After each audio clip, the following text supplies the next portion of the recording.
Hello दोस्तों, स्वागत है आपका आपके अपने यूट्यूब चैनल स्टडी कंटेंट में। आज हम आपके लिए लेकर आए हैं फरवरी मंथ की मूमल करंट अफेयर का नेक्स्ट पार्ट।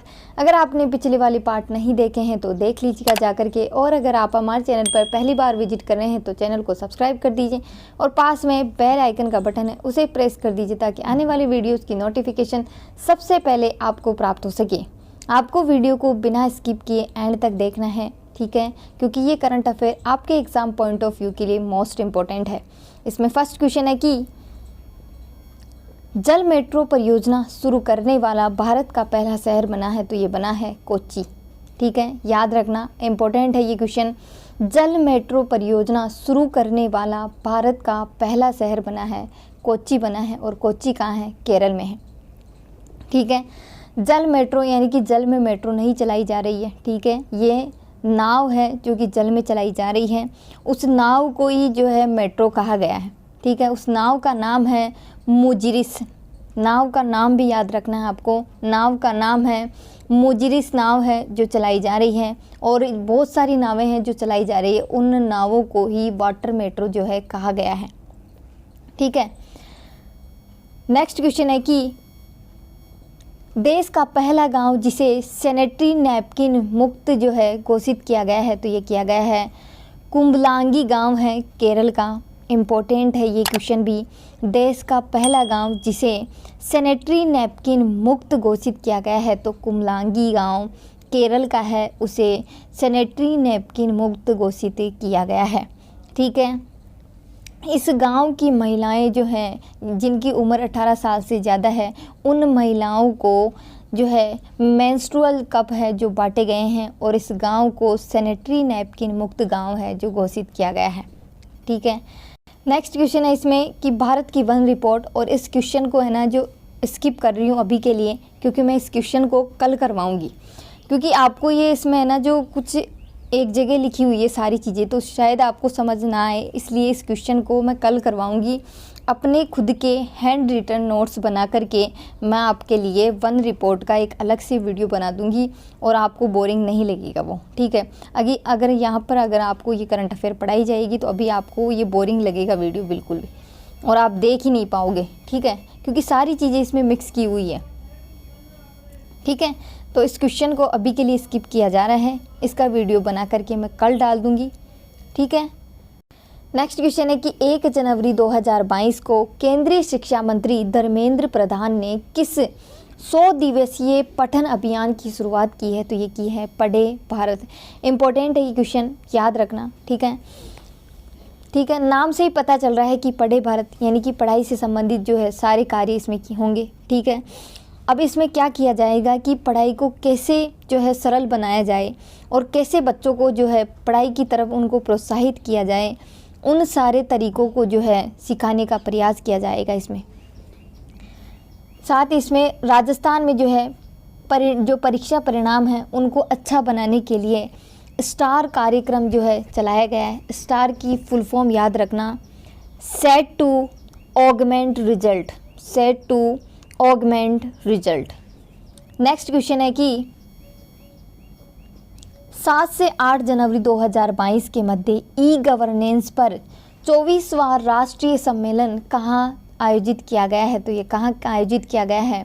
हैदराबाद में आयोजित किया गया है। याद रखना, इम्पोर्टेंट है। ई गवर्नेंस पर 24वां राष्ट्रीय सम्मेलन हैदराबाद में आयोजित किया गया है। इसकी थीम भी याद रखनी है, भारत का टेकेड महामारी उपरांत की दुनिया में डिजिटल गवर्नेंस है। भारत का टेकेड महामारी उपरांत की दुनिया में डिजिटल गवर्नेंस, ये इसकी थीम हो जाएगी। नेक्स्ट क्वेश्चन है कि 6 जनवरी 2022 को आर्थिक मामलों की मंत्रिमंडल समिति ने अंतर्राज्यीय पारेषण प्रणाली हरित ऊर्जा कॉरिडोर चरण सेकंड को मंजूरी प्रदान की है। इसी परियोजना का संबंध कितने राज्यों से है? तो इस परियोजना का संबंध 7 राज्यों से हैं, और 7 राज्यों के नाम भी आपको याद होने चाहिए। गुजरात है पहला, दूसरा हिमाचल प्रदेश, तीसरा कर्नाटक है, चौथा केरल है, 5वां उत्तर प्रदेश है, 6ठा तमिलनाडु है, और 7वां राजस्थान भी इसमें शामिल है। तो याद रखना, इम्पोर्टेंट है ये क्वेश्चन। आपसे कोई किन्हीं 3 का नाम दे दिया जाएगा और एक का नाम छोड़ दिया जाएगा। पूछेंगे कि इनमें से निम्न में से कौन सा जो है हरित ऊर्जा कॉरिडोर में सम्मिलित है और कौन सा नहीं है। ठीक है, ये जो योजना है ये क्यों शुरू की गई है, तो इस योजना का उद्देश्य ग्रिड में पारंपरिक जो बिजली स्टेशन हैं उनके साथ, यानी कि जो पारंपरिक तरीके से जो बिजली बनाई जा रही थी और उसे स्टोर किया जा रहा था, साथ ही साथ जो नवीकरणीय संसाधन है जैसे पवन ऊर्जा, सौर ऊर्जा जो है उनसे बिजली उत्पादित की जाएगी और इसे एकत्रित भी किया जाएगा। ठीक है, नेक्स्ट क्वेश्चन है कि केंद्र सरकार ने प्रधानमंत्री आवास योजना ग्रामीण PMAY को मार्च 2021 के बाद किस वर्ष तक जारी रखने को मंजूरी प्रदान की है, तो ये की है मार्च 2024 तक। ठीक है, अब इस योजना को आप पूरा समझिए कि क्या है क्या नहीं है। नाम से ही पता चल रहा है कि प्रधानमंत्री आवास योजना ग्रामीण, यानी कि ग्रामीण इलाकों में जो है लोगों को जो है घर जो उपलब्ध करवाए जाएंगे। ठीक है, नाम से पता चल रहा है। अब ये योजना की पूरी हिस्ट्री जानेंगे कि है क्या क्या नहीं है। ये योजना 1985 में स्टार्ट की गई थी। पूर्ववर्ती इंदिरा आवास योजना के नाम से जो है ये स्टार्ट की गई थी। ठीक है, फिर बाद में 20 नवंबर 2016 को इसका नाम चेंज कर दिया गया और नाम चेंज करके प्रधानमंत्री आवास योजना ग्रामीण जो है ये रख दिया गया। ठीक है, इस योजना के तहत 1.20 लाख रुपए तो मैदानी क्षेत्र में जो लोग रहते हैं उनको आवास के लिए दिए जाते हैं और जो पहाड़ी क्षेत्र में रहते हैं उनको 1.30 लाख रुपए की जो है राशि दी जाती है। ठीक है, इतनी डिटेल आपको इसके बारे में याद रखना है। नेक्स्ट क्वेश्चन है कि प्रधानमंत्री नरेंद्र मोदी ने प्रतिवर्ष पूरे भारत में किस तारीख को वीर बाल दिवस के रूप में मनाने की घोषणा की है, तो ये की है 26 दिसंबर को। याद रखना, 26 दिसंबर को वीर बाल दिवस जो है बनाने की जो है घोषणा की गई है। ठीक है, अब ये वीर बाल दिवस है जो क्यों मनाया जा रहा है या क्या वजह है या क्या हिस्ट्री है इसकी, तो दिसंबर 1705 में साहिबजादा जोरावर सिंह और साहिबजादा फतेह सिंह को जो है औरंगजेब ने इस्लाम जो धर्म है वो अपनाने के लिए मजबूर किया और इन्होंने जो है इस्लाम धर्म नहीं अपनाया। इस वजह से औरंगजेब ने इन्हें दीवार में जिंदा चुनवा दिया था और इन्हीं को याद करते हुए जो है हम वीर बाल दिवस 26 दिसंबर को मनाते हैं। ये दोनों लोग कौन थे? साहिबजादा जोरावर सिंह और साहिबजादा फतेह सिंह। ये कौन थे? ये गुरु गोविंद सिंह के 4 पुत्रों में से ये 2 पुत्र थे जिन्होंने इस्लाम धर्म जो है नहीं अपनाया और इन्होंने मृत्यु को अपना लिया। नेक्स्ट है उद्योग और आंतरिक व्यापार संवर्धन विभाग द्वारा पहली बार स्टार्टअप इंडिया नवाचार सप्ताह का आयोजन है। कब किया गया? तो ये किया गया है 10 से 16 जनवरी 2022 के मध्य किया गया है। याद रखना, ये भी इम्पोर्टेंट है। उद्योग और आंतरिक व्यापार संवर्धन विभाग के द्वारा स्टार्टअप इंडिया नवाचार सप्ताह जो है 10 से लेकर के 16 जनवरी के मध्य मनाया गया है। केंद्रीय वाणिज्य और उद्योग मंत्री हैं पीयूष गोयल, उनके द्वारा इस कार्यक्रम का जो है उद्घाटन किया गया और स्टार्टअप के क्षेत्र में वर्ष 2021 को जो है यूनिकॉर्न वर्ष के रूप में भी मनाया गया। ठीक है, याद रखना 2021 को यूनिकॉर्न वर्ष के रूप में जो है चिन्हित किया गया है। ठीक है, स्टार्टअप के क्षेत्र में भारत विश्व के तीसरे सबसे बड़े स्टार्टअप अनुकूल तंत्र के साथ वैश्विक नवाचार केंद्र के रूप में उभर रहा है। यानी इस स्टार्टअप के क्षेत्र में भारत अपनी प्रगति कर रहा है। 15 जनवरी 2022 को प्रधानमंत्री नरेंद्र मोदी ने कहा है कि प्रतिवर्ष 16 जनवरी को राष्ट्रीय स्टार्टअप दिवस के रूप में मनाया जाएगा। याद रखना, 16 जनवरी को राष्ट्रीय स्टार्टअप दिवस के रूप में मनाया जाएगा। ठीक है, नेक्स्ट क्वेश्चन है इसमें कि जनवरी 2022 में केंद्रीय मंत्रिमंडल ने राष्ट्रीय सफाई कर्मचारी आयोग के कार्यकाल को 31 मार्च 2022 से कितने वर्ष के लिए बढ़ा दिया है? तो ये 3 वर्ष के लिए बढ़ा दिया है। राष्ट्रीय सफाई कर्मचारी आयोग नाम से पता चल रहा है जो जितने भी सफाई कर्मचारी हैं उनके हितों में ये कार्य करता है और इसकी स्थापना 1993 में की गई थी। ठीक है, और इसका कार्यकाल अभी 3 वर्ष के लिए बढ़ा दिया गया है। नेक्स्ट क्वेश्चन है, देश में 15 से 18 वर्ष तक के बच्चों को जो है कोरोना का टीकाकरण कब स्टार्ट किया गया? तो 3 जनवरी 2022 से 15 से लेकर के 18 वर्ष तक के बच्चों का जो है कोरोना का टीकाकरण जो है स्टार्ट किया गया 3 जनवरी 2022 को। ये भी इम्पोर्टेंट है। नेक्स्ट क्वेश्चन है कि प्रज्वलित अमर जवान ज्योति को राष्ट्रीय समर स्मारक किलों के साथ विलय किया गया। इंडिया गेट पर जलने वाली अमर ज्योति का नेशनल वॉर मेमोरियल में विलय कर दिया गया है। ठीक है, याद रखना इम्पोर्टेंट है ये क्वेश्चन। इंडिया गेट पर जो अमर ज्योति जवान है वहाँ पर 4 ज्योति जलती थी। ठीक है, उनमें से एक जो है पूरे साल जलती थी, यानी कि 24 घंटे 7 दिन के लिए जलती थी। ठीक है, 1 सेकंड के लिए भी उसको बंद नहीं किया जाता था, लेकिन अब उसे जो है नेशनल वॉर मेमोरियल में उसका विलय कर दिया गया है और वहाँ से एक ज्योति नेशनल वॉर मेमोरियल में जलाई गई। ठीक है, वहाँ से हटाई नहीं गई है, वहाँ पर जो 4 थी वो चारों की चारों है, लेकिन वहाँ से एक ज्योति जला करके नेशनल वॉर मेमोरियल में जो हो जलाई गई। अब वहाँ पर भी 7 दिन जो है 24 घंटे 7 दिन जो है जो ज्योति है वो जलेगी। ठीक है, इंडिया गेट की जो स्थापना है वो 1931 में की गई थी। इसका निर्माण करवाया गया था 1931 में। ठीक है, जो ब्रिटिश और भारत के जो 70,000 सैनिक थे उनके बलिदान की स्मृति में इंडिया गेट का जो है निर्माण करवाया गया था 1931 में। और अमर जवान जो ज्योति है 1971 के भारत और पाकिस्तान के जो शहीद हुए थे जवान उनको श्रद्धांजलि स्वरूप जो है प्रज्वलित की गई थी। ठीक है, और अब इसका विलय जो है अमर ज्योति जवान जो ज्योति है उसका विलय नेशनल वॉर मेमोरियल में कर दिया गया है। नेक्स्ट क्वेश्चन है कि चुनाव व्यय सीमा। चुनाव व्यय सीमा क्या है? चुनाव व्यय सीमा के तहत जो है चुनाव में जो खर्चा करते हैं लोग उसकी सीमा जो है निर्धारित की गई है। लोकसभा चुनाव के लिए 95 लाख रुपए, बड़े राज्यों के लिए, छोटे राज्यों के लिए 75 लाख रुपए की जो राशि है वो रखी गई है। ठीक है, पहले ये राशि 70 लाख रुपए थी और छोटे राज्यों के लिए 54 लाख रुपए थी। ठीक है, लेकिन अभी वाली जो राशि है वो आपको याद रखनी है कि बड़े राज्यों के लिए 95 लाख रुपए और छोटे राज्यों के लिए 75 लाख रुपए की जो राशि है वो रखी गई है। यानी कि इतने रुपए वो अपने चुनाव का जो समय होता है उस दौरान खर्च कर सकते हैं। ठीक है, और साथ ही ये तो लोकसभा चुनाव के लिए हो गए। और विधानसभा चुनाव के लिए क्या किया गया है कि जो राशि 20 लाख रुपए थी उसे 40 लाख रुपए कर दिया है और छोटे राज्यों के लिए जो राशि 20 लाख रुपए थी उसे 28 लाख रुपए कर दिया गया है। ठीक है, तो ये इम्पोर्टेंट है, याद रखना। नेक्स्ट क्वेश्चन है कि देश का पहला ओपन रॉक म्यूज़ियम ये कहाँ खोला गया है? तो हैदराबाद में जो है देश का पहला रॉक म्यूज़ियम जो है खोला गया है।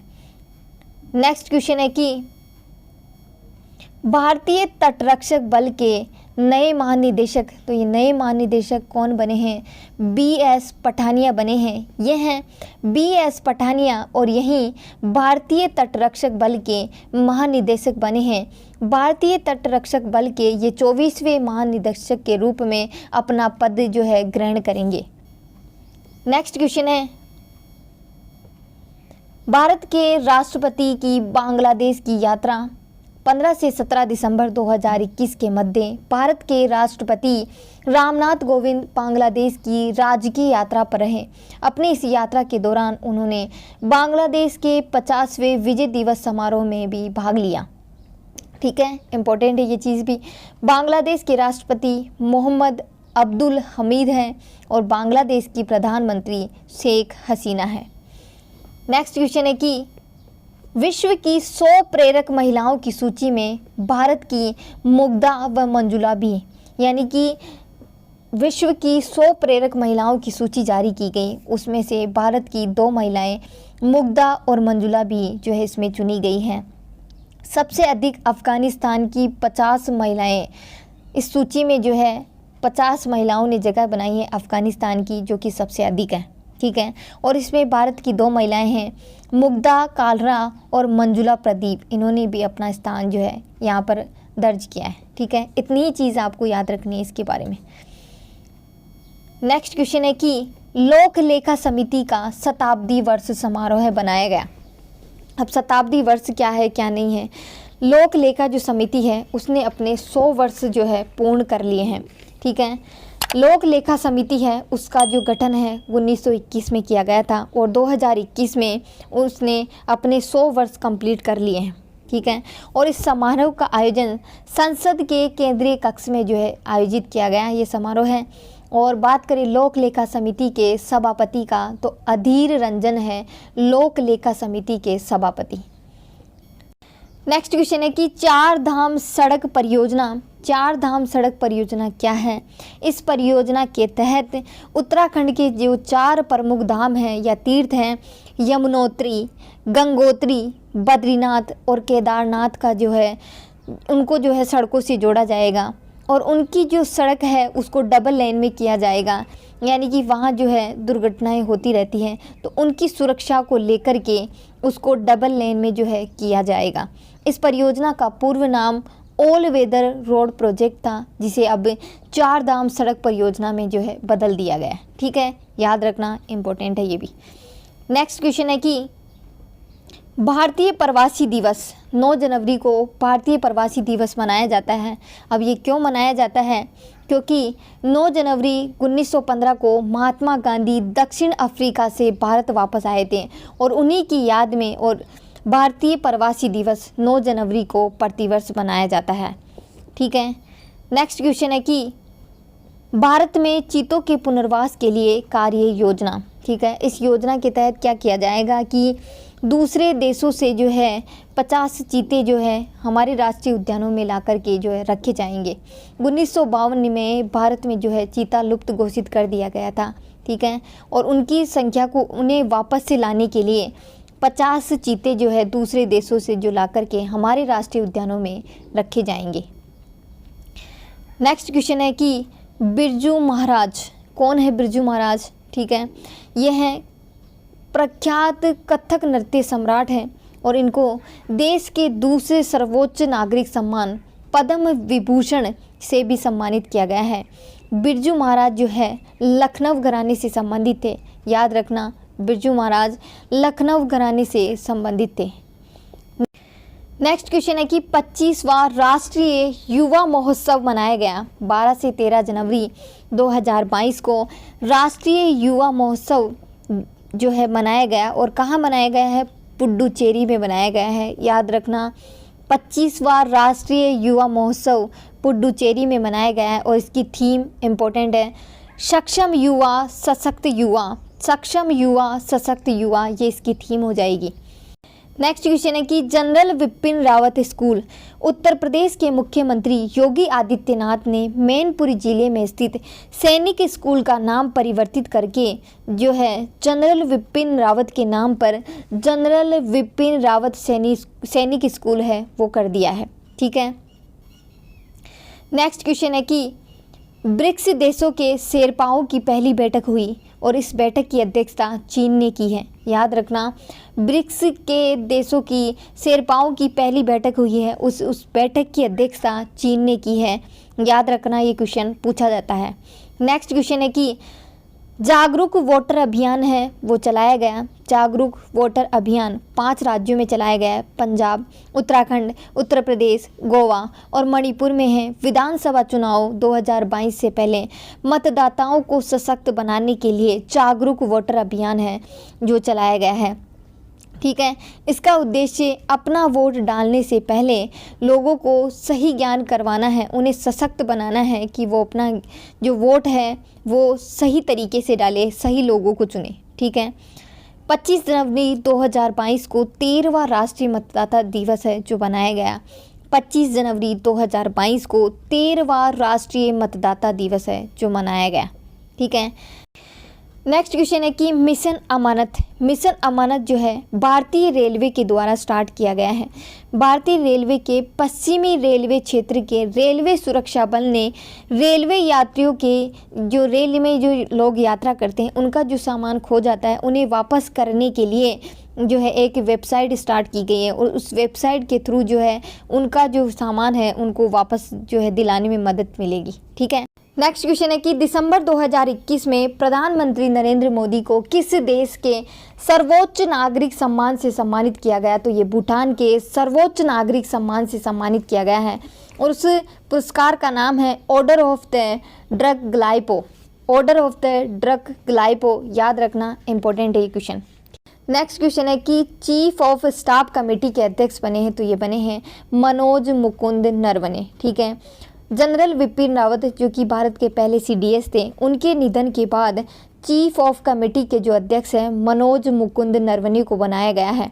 ठीक है, जो CDS का पद था उससे पहले तीनों सेनाओं के प्रमुखों में से सबसे वरिष्ठ को चीफ ऑफ स्टाफ कमेटी का जो है अध्यक्ष भार सौंपा जाता था। ठीक है, तो उस पुरानी परंपरा को अभी के लिए कुछ दिनों के लिए वापस से स्टार्ट किया गया है। चीफ ऑफ स्टाफ कमेटी को जो है वापस से स्टार्ट किया गया है और उसके अध्यक्ष मनोज मुकुंद नरवणे को बनाया गया है। याद रखना, चीफ ऑफ स्टाफ कमेटी का अध्यक्ष बनाया गया है, ना कि CDS बनाया गया है। ठीक है, नेक्स्ट क्वेश्चन है कि भारत के पूर्व मुख्य चुनाव आयुक्त जिन्हें international institute for democracy and electoral assistance के सलाहकार बोर्ड में शामिल किया गया है, तो ये किया गया है सुनील अरोड़ा को। याद रखना, इंपॉर्टेंट है ये क्वेश्चन। यह है सुनील अरोड़ा और इन्हीं को अभी international institute for democracy and electoral assistant के सलाहकार बोर्ड में जो है शामिल किया गया है। नेक्स्ट क्वेश्चन है कि भारत के पहले चीफ ऑफ डिफेंस स्टाफ जिनका 8 दिसंबर 2021 को एक दुर्घटना में निधन हो गया और उनका नाम है जनरल विपिन रावत। ये हैं जनरल विपिन रावत और यही भारत के पहले चीफ ऑफ डिफेंस स्टाफ थे। ठीक है, तमिलनाडु के कुन्नूर में भारतीय वायुसेना के Mi-17 हेलीकॉप्टर के दुर्घटनाग्रस्त होने से इनकी मृत्यु हो गई और इनके साथ 14 लोग और थे और वो सारे इस दुर्घटना में जो है उनकी सबकी मृत्यु हो गई इस दुर्घटना के दौरान। ठीक है, नेक्स्ट क्वेश्चन है कि भारतीय अमेरिकी मूल की महिला जिन्हें अंतर्राष्ट्रीय मुद्रा कोष का प्रथम उप प्रबंध निदेशक जो है नियुक्त किया गया है, तो ये किया है गीता गोपीनाथ को। यह हैं गीता गोपीनाथ और इन्हीं को अंतर्राष्ट्रीय मुद्रा कोष का प्रथम उप प्रबंध निदेशक जो है नियुक्त किया गया है। नेक्स्ट क्वेश्चन है कि डेटा एनालिटिक्स कंपनी YouGov के एक सर्वे में विश्व के 20 सबसे प्रशंसनीय व्यक्तियों में प्रधानमंत्री नरेंद्र मोदी का स्थान, तो उनका स्थान 8वां है। याद रखना, इम्पोर्टेंट है। और इसके अलावा प्रधानमंत्री नरेंद्र मोदी के अलावा 12वें नंबर पर पूर्व क्रिकेटर सचिन तेंदुलकर, 14वें नंबर पर शाहरुख खान, 15वें नंबर पर अमिताभ बच्चन, 18वें नंबर पर विराट कोहली रहे। ठीक है, और इस लिस्ट में नंबर 1 पर अमेरिका के पूर्व राष्ट्रपति बराक ओबामा जो है इस लिस्ट में टॉप पर रहे। नेक्स्ट क्वेश्चन है इसमें कि भारत के उप राष्ट्रीय सुरक्षा सलाहकार के रूप में किसे नियुक्त किया गया है, तो ये किया गया है विक्रम मिस्री को। यह है विक्रम मिस्री और इन्हीं को उप राष्ट्रीय सुरक्षा सलाहकार के रूप में नियुक्त किया गया है। ठीक है, तो वीडियो यहीं तक है। वीडियो को लाइक करें, शेयर करें, कमेंट करना ना भूलें। ऐसी और वीडियोस के लिए हमारे चैनल को सब्सक्राइब करना ना भूलें। जय हिंद, जय भारत।